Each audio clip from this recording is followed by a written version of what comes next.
अस्सलाम वालेकुम। Programme special talk में आया फयाज कुरैशी। नाज़रीन, सिंध में जिते बदअमनी जो राज है उते निगरान हुकूमत पारां सूबे में अमन के हवाले से मुख्तलिफ़ कदम खणण के हवाले से अगबराई की जेका पेशकदमी थी रही है। इन हवाले से असां सां गॾु मौजूद आहिनि गरू वज़ीर ब्रिगेडियर हारिस नवाज़ साहब। उन्हनि सां ॻाल्हि ॿोल कंदासीं त ईंदड़ ॾींहनि में सिंध में जेको अमन के हवाले से कहिड़ियूं कोशिशूं थी रहियूं आहिनि। सिंध में जेके ख़ुसूसी तौर ते कराची में स्ट्रीट क्राइम जो मामलो है ऐं जेके सिंध जा जेके अपर साइड वारा जेके ज़िला आहिनि गोटकी जैकबाद कश्मोर ऐं इन पासे समूरा जेके मामला आहिनि जेकॾहिं उन में ॾिसिजे त डेकोइट जो कल्चर है वो माण्हुनि जे लाइ मुश्किलात जो सबबु बणियल आहे। ख़ासि तौर ते सिंध पंजाब बॉर्डर से हिंदू बिरादरी पारां एहतजाज भी कयो वियो ऐं इन हवाले सां जेके मुग़वी हुआ उहे काफ़ी बाज़ियाब कराया विया आहिनि, कुछ अञा बाक़ी रहियल आहिनि। अस्सलाम वालेकुम ब्रिगेडियर साहब। जी वालेकुम अस्सलाम। ब्रिगेडियर साहब, बदअमनी का राज है, हमेशा ये होता है कि माजी की हुकूमतों पर छोड़ा जाता है कि वो करके गए, तो क्या समझते हैं, क्या सूरत हाल देख रहे हैं, कोई अमन की सूरत हाल में कोई बेहतरी की तवक्का रखी जा सकती है?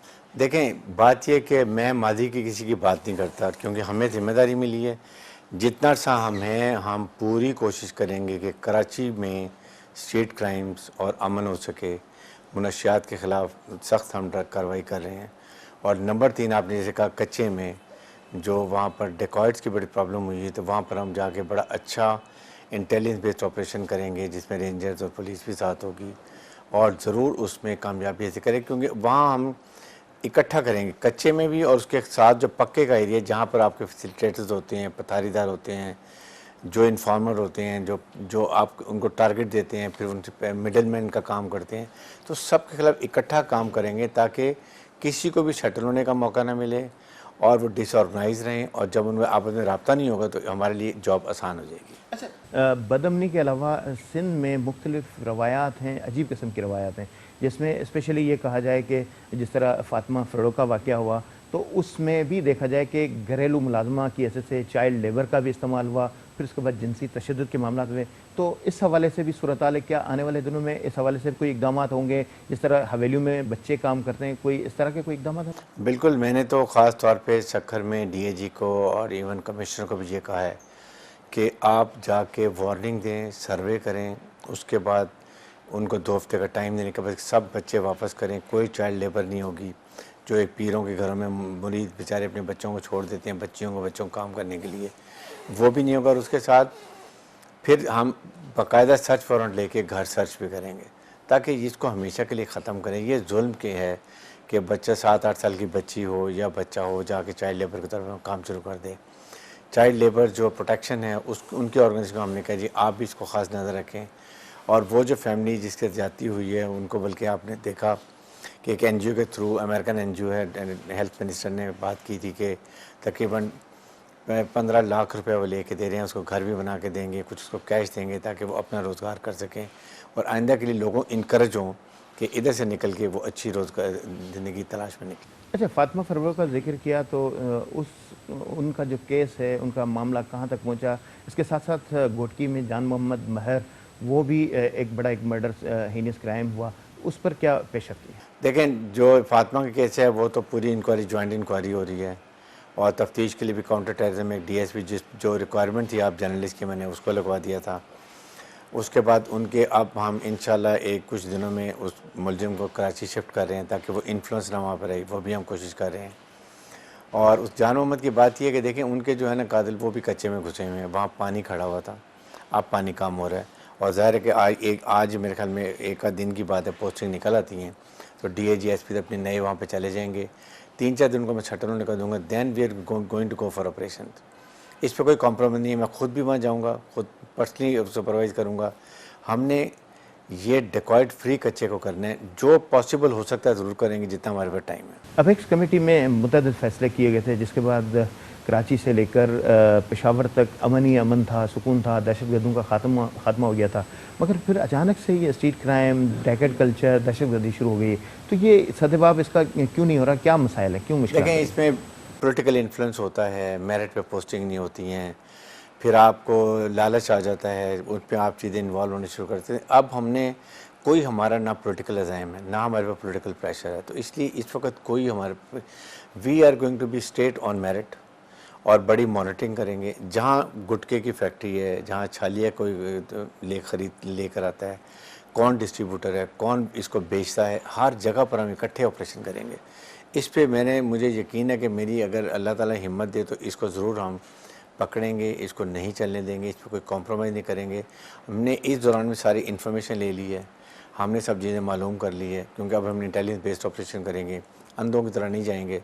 तो मेरे ख्याल में ये हमने टाइम ज़ाया नहीं किया। अब सिर्फ हमने एक दिन में प्लानिंग करनी है और दूसरे दिन हमने ऑपरेशन शुरू करना। मंशियात की बात भी तो अफ़गानी इस मामले में ज़्यादा मुलव्वस होते हैं। सुप्रीम कोर्ट ने भी इस हवाले से ऑर्डर दिया हुआ है कि इनको अपने मुल्क तक महदूद करें। तो अफ़गानियों के हवाले से कोई हिकमत अमली है, क्योंकि वो ज़्यादातर क्राइम में, दहशतगर्दी में मुलव्वस हैं। बिल्कुल। एक तो अभी कल ही मैंने जो एडिशनल आईजी यहाँ के हैं सिंध के जावेद डॉक्टर साहब को स्पेशली कहा कि आप एक ऑपरेशन करें, जो अफ़गानी झंडे बनाते हैं, जो अफ़गानी झंडे लहराते हैं और जो इन चीज़ों में है, वहाँ पर भी हम ऑपरेशन करेंगे।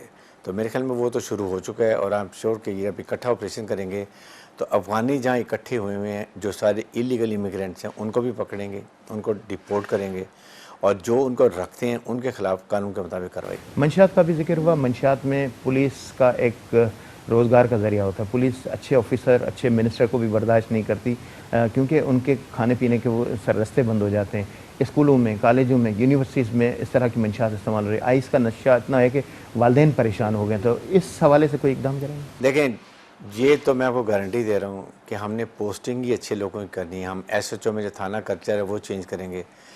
अच्छे SHO जो बड़ी देर से पोस्टिंग के लिए बैठे हुए हैं उनको लेकर आएंगे, सीनियर SHO लेकर आएंगे, उनके ऊपर हम मॉनिटरिंग करेंगे। उसके बाद उसके साथ साथ ये बहुत ज़रूरी है कि हम कंप्लीट इसके ऊपर कार्रवाई करें, एज ए होल पॉलिसी बनाएं कि SHO कौन होगा, DSP कौन होगा, रात को किस वक्त निकलना है, कहाँ बीट करनी है, स्नैचिंग नहीं होगी। और मुनशियत के ख़िलाफ़ इवन स्कूल और कॉलेज में भी हम जाएंगे। यहाँ तक कि हम पेरेंट्स को रिक्वेस्ट करना चाहते हैं कि पेरेंट्स को भी अपने बच्चों को, ये सोसाइटी का काम है, पेरेंट्स को चाहिए अपने बच्चों में नज़र रखें। 3 बेटे हैं, एक बेटा जो है अचानक बिल्कुल खामोश हो गया है, बैठा रहता है, टीवी देखता रहता है, ये नेट देखता रहता है, पढ़ाई में इंटरेस्ट नहीं लेता, समथिंग रॉन्ग। तो ये उनको मॉनिटर करें, फिर उनके अपने साथियों को जाके बताएं जी इस बच्चे को मॉनिटर करें स्कूल में भी।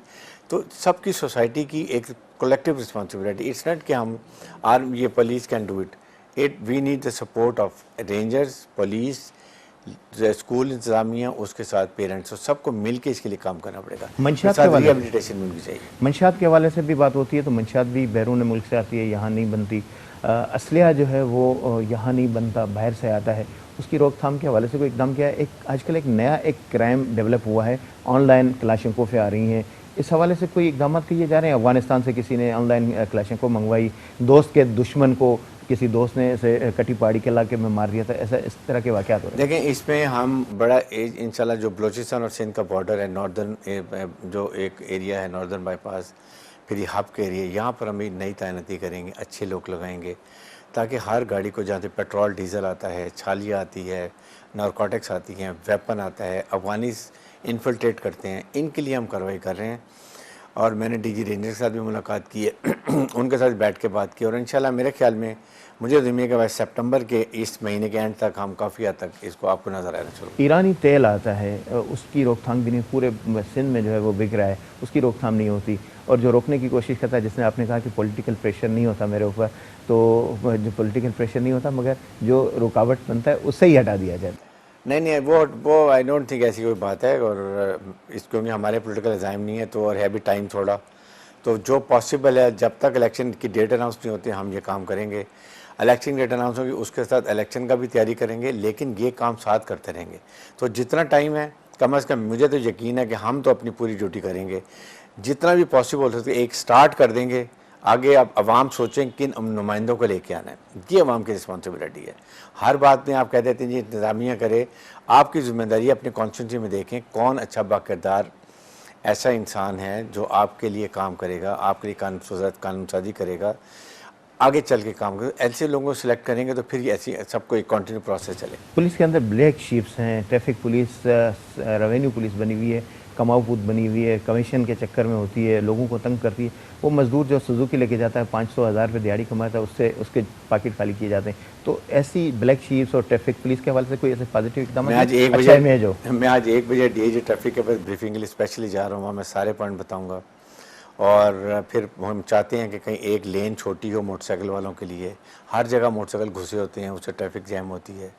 वो कर दें, देखें कि कम से कम एक लेन मार्क कर दें, सब मोटरसाइकिल उस लेन के अंदर जाएँ, उसके ऊपर सख्ती से अमल करें ताकि ट्रैफिक का फ़्लो भी चल सके।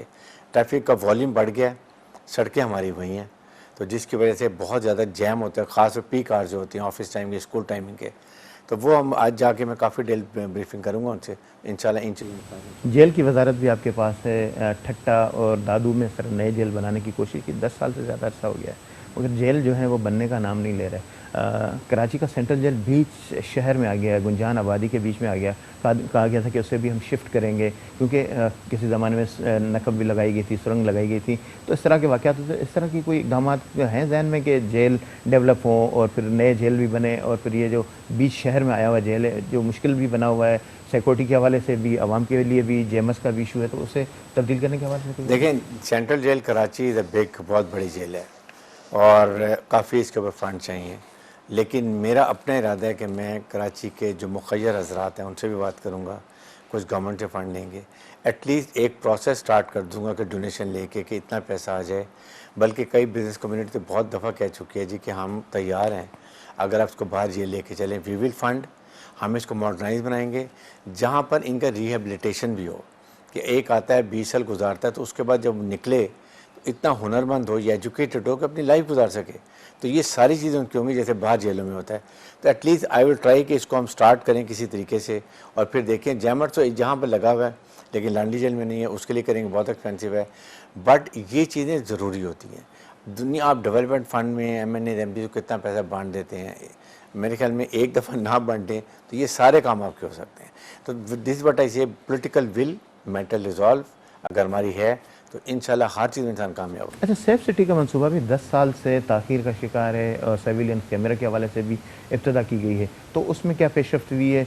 वो कैमरा का इशू होता है, उसके पिक्सल का इशू होता है, सही उसके फुटेजेस नहीं आते, तो इस हवाले से क्या पेशरफ्त हुई? कोई आगे बढ़े हैं इस हवाले से? मादी की हुकूमत कहेगी कि हमने इस पर शुरुआत की थी। नहीं, मैंने ब्रीफिंग ली है जाके स्पेशल ब्रांच में, सेफ सिटी के DIG आसिफ इंचार्ज हैं इसके, NRTCS को हमने ये टास्किंग कर दी हुई है, और वो मेरे ख्याल में अब भी पूरा एक पैसा हमने एलोकेट करवा भी लिया है, कंसल्टेंट भी हायर हो गया, डिज़ाइनिंग भी हो गई है, तकरीबन 10,000 कैमरेज लगने हैं और वो हाई पिक्सल के होंगे, जो पहले लगे हुए इनको भी साथ डवटेल करेंगे, और उसके तो हॉट स्पॉट्स पर जहाँ पर पहली प्रायोरिटी 1 में वहाँ लगाएंगे जहाँ ज़्यादा हॉट स्पॉट्स एरिया हैं उनको कवर करेंगे, और वहाँ पे जो पहले कैमरे उनको भी साथ इस्तेमाल करेंगे। फिर उसके बाद सेकंड फेज़ में ऑल ओवर मकसद ये है कि मुलजिम एक जगह से एंटर हो और क्राइम करके जाए जाके छुपे, वो पूरा ओवरलैपिंग होना चाहिए, क्लियर पिक्चर के साथ, क्लियर फेस एक्सप्रेशन के साथ, ताकि हम उसको। अच्छा, करोड़ों का शहर है कराची, वहाँ पर लोगों के साथ बड़ा सबसे मसला ये है कि साइबर क्राइम उनके लिए अज़ाब बना हुआ है। फ़ोन आ जाता है आपके इनकम सपोर्ट प्रोग्राम में 75,000 रुपये निकल गए, फ़ोन आ रहा है आपकी फ़लाँ स्कीम में 5 लाख रुपए निकल गए, मगर इनकी रोकथाम के हवाले से कोई ऐसे इकदाम नहीं। हालांकि आपका काम नहीं है, ये FIA का काम है, मगर गिरफ्तारियाँ पुलिस करती है, FIA इसमें इतनी मुतहरिक नहीं जितना होना चाहिए, और ये रोज़ाना के वाक़यात मगर ख़त्म होने का नाम नहीं ले रहे। आई थिंक ये एक बहुत वीक लिंक है, आई डू एग्री, और ये FIA को बहुत काम करना चाहिए, कर सकते हैं, लेकिन वही बात है कि इंटरेस्ट नहीं है, अकाउंटेबिलिटी नहीं है, गवर्नेंस नहीं है, उसकी मॉनिटरिंग अच्छी नहीं होती है। आई थिंक हर एक को अपना जिम्मेदारी संभालनी चाहिए। अगर आपके डायरेक्टर FIA यहाँ पर हैं तो then he should be checking चीन के लिए कि कैसे आजकल रिंग आता है जी कि आपका हमारे पास अकाउंट नंबर है, आपके में बैंक का पता है, हमें अपनी सेफ्टी नंबर दें और हमने डिटेल चेक करनी है। वो क्या कहता जी, कहते ये इंसिडेंट हुए हैं, वो कहता है जी नहीं मैं तो सेफ्टी नंबर नहीं दे सकता, कहता है जी फिर आपका नुकसान हो जाएगा, आप बेशक FIA से पूछ लें, रिंग करें, बैंकर को रिंग करें, वो रिंग करेगा हाँ जी दे दें, ये सारे मिले हुए हैं। तो ये इससे वेरी, और उसके अकाउंट से कोई 43,000 से निकल गए। तो इसके लिए I think I will at least I will speak to यहाँ के डायरेक्टर जो FIA हैं, जॉइंट डायरेक्टर, उनसे बात करूँगा कि कैसे इसको एक्सपीरियट कर सकते हैं। I talk to DG FIA also, ताकि कहीं ना कहीं इसको फूल पर बनाया जाए, आवाम को इस। बस लास्ट सवाल आपसे ये है कि मुल्क माशी मुश्किलात का शिकार भी है, और उसके साथ साथ ये भी कहा जा रहा है कि निगरान जो हुकूमत आई है वो छोटे अरसे के लिए नहीं आई, बड़े अरसे की, तो उसमें क्या देखते हैं? वक्त पर इंतखाबात होते देख रहे हैं। मैं देखें, बात यह है कि हमारा काम सिर्फ ये है कि जिस दिन इलेक्शन कमीशन आपके पास वो डेट दे देते हैं, we are going to go for elections, number 1। Number 2 कि मेरा, क्योंकि CCI ने एक मीटिंग की, उसमें ये कहा कि जी पहले डिजिटल सेंसस के थ्रू हल्का बंदियाँ होनी चाहिए, उसके बाद इलेक्शन होनी चाहिए। तो आई थिंक अभी अब मैंने देखा अनाउंस भी किया है इलेक्शन कमीशन कि 30 नवंबर तक हल्का बंदियाँ कंप्लीट हो जाएंगी, तो उसके दो ढाई महीने के बाद इलेक्शन होने चाहिए। This what is my perception. आगे डिपेंड करता है कोर्ट में केस है, अगर सुप्रीम कोर्ट के चीफ जस्टिस कहते हैं जी अभी कराएं तो election commission should give a date and we are ready for it. अच्छा, पुलिस ऑफिशियल्स के तबादले नहीं हुए, सेक्रेटरीज कमिश्नर्स के हवाले से कुछ सिफारिश तो की गई इलेक्शन कमीशन को? अगर पुलिस ऑफिशियल्स की कोई आज पोस्टिंग हो जाएंगी, आज पोस्टिंग हो जाएगी। मैं तो काफ़ी खेजा तो नहीं है बट वी हैव ट्राइड कि अच्छे से अच्छे लोग हैं और इंशाल्लाह आज होपफुली। थैंक यू, बहुत बहुत शुक्रिया। ब्रिगेडियर हासिन नवाज़ अचण हो तो न सिर्फ पोस्टिंगूं थी वेंदियूं बल्कि ईंदड़ ॾींहनि में तव्हांखे बहितरी बि नज़र ईंदी, बदअमनी जो ख़ात्मो थींदो ऐं हू चङाई जी उमेद रखे थो, छाकाणि जो संदन टास्क इलेक्शन कराइणु आहे ऐं जल्द इलेक्शन थियनि त इक़्तिदार आवाम जे नुमाइंदनि खे मुंतक़िल थिए। पर आवाम जे लाइ इहो सोचणु लाज़मी आहे त हू अहिड़नि नुमाइंदनि खे चूंडीनि जेके संदन बहितर मुस्तक़बिल जे लाइ बहितर फ़ैसिला करे सघनि। वक़्तु ब्रेक जो वठूं था शॉर्ट ब्रेक।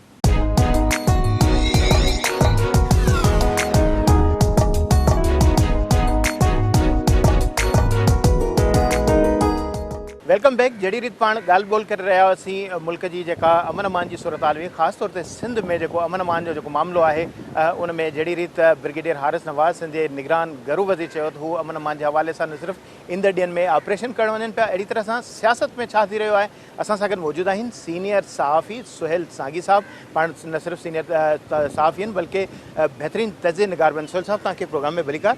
सुहेल साहब, छा था ॾिसो हिन वक़्तु जेको निगरान उबूरी सेटअप मुल्क में आहे, पर मामला जेके आहिनि उहे गंभीर थींदा पिया था वञनि। अमन अमान जी सूरत हाल हुजे, मैशियत जो मामिलो हुजे, महांगाई वारी सूरत हाल जेकॾहिं पाण ॾिसूं त उबूरी हुकूमत जेका उन जे ज़ाब्ते में मामिलो न पियो थो अचे, पेट्रोल जा अघु वधंदा था पिया वञनि, बिजली जेका ॾींहुं भरी महांगी थी पई थी वञे। कल्ह ॿीहर जेको उनखे कराची इलेक्ट्रिक सप्लाई कॉर्पोरेशन जेका KE आहे उन पारां बिजली अघु वधाया वञनि। सम्झो था निगरान हुकूमत जेका जंहिंजो कमु त ज़ाहिर चूंडूं कराइनि, पर महांगाई जी वाध जो ॼण मैंडेट उनखे मिलियो हुजे। ॾिसो, असल में इहे सभु शयूं जेके आहिनि से उन तरीक़े सां इन जेका निगरान हुकूमत आहे उनजो मैंडेट आहे कोन, छाकाणि जो इहे सभु जेके आहिनि से बेसिक पॉलिसीज़ जेके आहिनि उन सां तालुक़ु रखनि थियूं। हिकिड़ी ॻाल्हि, ॿी ॻाल्हि इहा आहे त इहो सॼो जेको बैकलॉग आहे, पाण वटि जेको सिस्टम शयूं जीअं हलंदियूं रहियूं उन जे नतीजे में इन खे इहो ई थियणो हुयो। इहो जेकॾहिं निगरान न बि हुजनि हा ऐं के गैर निगरान बि हुजनि हा तॾहिं बि इहा ॻाल्हि उणी बि अहिड़े तरीक़े सां थिए हा। इन्हनि खे सिर्फ़ु कुझु जेके आहिनि से जंहिंखे अंग्रेज़ी में चइबो आहे डे टू डे जेके मामला हलाइण जे लाइ उहे डिसीजन वठण जो उहो आहे। मिसाल जे तौर ते हीअ इकानमी जे बारे में को वॾो डिसीजन नथी वठी सघे। जीअं बिजली जे बिलनि वारो मामिलो थियो, माण्हू इलाही तकलीफ़ में हुया, उन में पहिरीं जेको आहे ॾाढो उन रोबताब सां चयो त हीअ था कयूं हू था कयूं, पोइ वरी पतो हुनखे ॿुधायो वियो वज़ीर आज़म खे त भाईजान इहो त करे नथो सघिजे, इहो तुंहिंजी जेका आहे सा जंहिंखे चवनि तुंहिंजी औकात ई कोन्हे, त उहो सॼो ईअं थी वियो। त लाइक वाइज़ इहो सॼो ईअं आहे। त बाक़ी रही ॻाल्हि अमन अमान वारी, नो डाउट उहो अॻु में बि रहियो आहे। पाण वटि जॾहिं मुराद अली शाह चीफ मिनिस्टर रहियो त गुज़िरियल 1.5 सालनि खां लगातार जेके आहिनि से ख़ासि तरह सां पंहिंजा जेके अपर सिंध वारा जेके पासा आहिनि उते इहे अगवा जूं वारदातूं मुख़्तलिफ़ तरीक़नि सां माण्हुनि खे जेको चइबो आहे न त कंहिं तरीक़े फासाए रिझाए उहो करे वठी वञण लाइ कंहिंजी शादी था कराइनि, कंहिंजो छा था कराइनि, उन सॼे में उहो थींदो रहियो। उन में ऑपरेशन बि कयो। पोइ वरी इहो आयो त भई न इहो पंजाब ऐं सिंध जूं जेके सरहदूं मिलनि थियूं, इते जेके इहे धाड़ेलनि जा टोला आहिनि इहे हिक ॿिए सां मिलियल आहिनि, तंहिंजे करे हिक ॿिए सां एक्सचेंज कंदा। ऐं नो डाउट थींदो बि रहियो, जेको छोटू गैंग वारो तव्हांखे यादि हूंदो त उन ज़माने में थियो त तॾहिं बि चवंदा असीं ऑपरेशन था कयूं। ऑपरेशन थियो, उन में अलाए हिकिड़ियूं पुलिस जूं जेके गाॾियूं हुयूं उहे ख़राबु निकितियूं, उन में सॼा मामला उहे तव्हांखे यादि हूंदा। त हिकिड़ी अटैम्प्ट तॾहिं बि कई वई ऐं हाणे बि चवनि था त असीं इहो कंदासीं। ऐं ॾिसिजे त उन में ई वाक़ई केतिरो हू संजीदा आहिनि ऐं केतिरो हू करे सघनि था।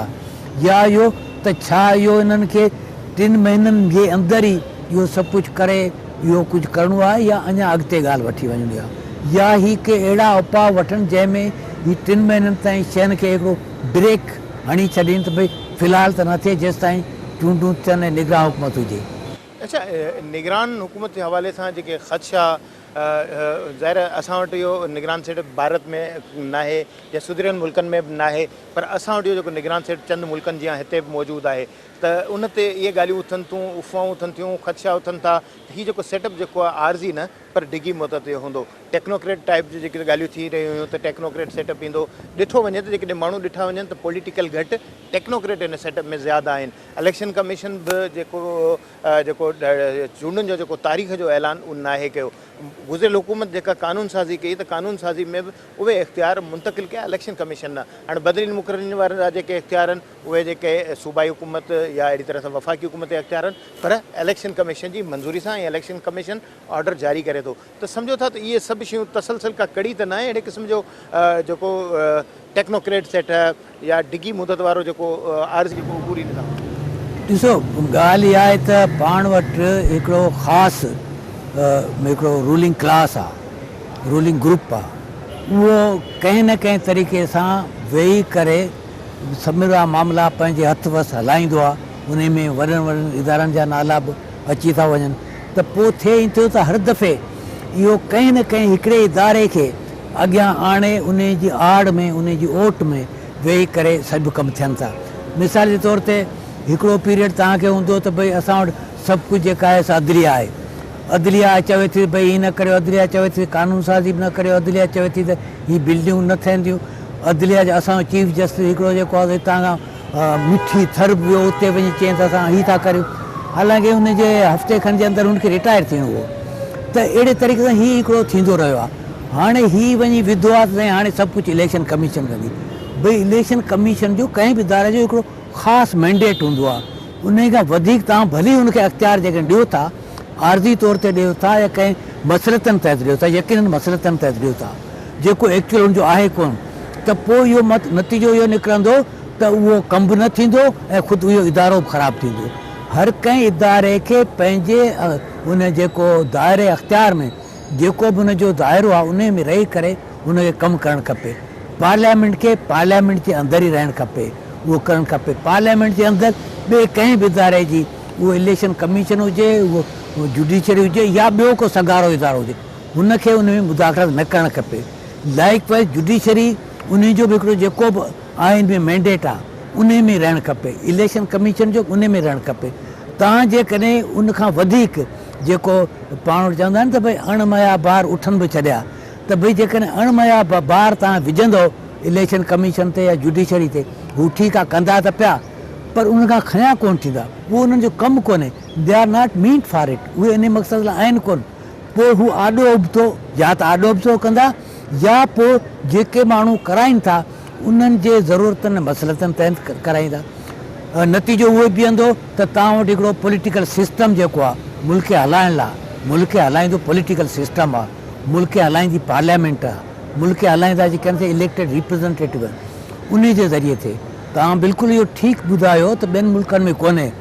त असां वटि त पार्लियामेंट खे सियासी निज़ाम जेको असांजो आहे उनखे साह ई नथो खणणु ॾिनो वञे न। असां वटि जेके पॉलिटिकल पार्टीज़ आहिनि ख़ुदि उन्हनि जे अंदरि जेका भंजदा थिए थी, उन्हनि जे अंदरि ख़ुदि जेको अंदरि बि का इलेक्शन कोन थी थिए, त उहा डेमोक्रेसी ग्रास रूट ते आहे ई कोन। नतीजे में असांखे हिकिड़ा वक़्ती क़िस्म जा हिकिड़ा इलाज ॻोल्हणा था पवनि। पाण वटि ॿाहिरनि में हीअ जेके इहे डॉक्टर नकली डॉक्टर वेठा हूंदा आहिनि, अताई डॉक्टर, त मोरी वारा डॉक्टर पाण चवंदा न मोरी ते, हा, त उहे जे मोरी वारनि डॉक्टरनि खे तव्हां घुराईंदो भई इहे बीमारियुनि जो इलाज कोन कंदा आहिनि, हीअ मुल्क कोन हलंदो आहे, हीअ निज़ाम कोन हलंदो। अच्छा, ज़ाहिर आहे मुल्क जो निज़ाम असां वटि ईअं अताई लफ़्ज़ ॾाढो अजीब आहे हले थो, पर हिकिड़ो अपेक्स कमेटी जोड़ी वई हुई, ऑपरेशन कयो वियो, एॾी ख़तरनाक दहशतगर्दी हुई जो हिन शहर में हलण ॾियणु माण्हुनि जे लाइ हिकिड़ो ख़ौफ़ जी अलामत हूंदो हुयो। रोज़ मीडिया ते इहे बयान ईंदा हुया त अॼु 100 माण्हू मरी विया, अॼु 150 माण्हू मरी विया, माना ॻाणेटो ई न हूंदो हुयो, वॾो वॾो अंग 200 ताईं पहुची वेंदो हुयो। पर अमन मान ॾिठोसीं आयो मोटी आयो, उन में विल हुई हुकूमत जी, ख़्वाहिश हुई हुकूमत जी। पर हाणे बदकिस्मती सां जहिड़ी रीति तव्हां ॻाल्हि कई, साल ॾेढ ॿ खां वठी जेको हुयो दाड़ियल कल्चर ॿीहर जेको उभरी थियो आहे, वरी स्ट्रीट क्राइम जेको उहो बदिजण जो नालो ई नथो वठे। चयो त ईअं वञे थो महांगाई थी वई आहे, गुरबत जा सबब आहिनि जंहिंजे करे इहे मामला उथनि था।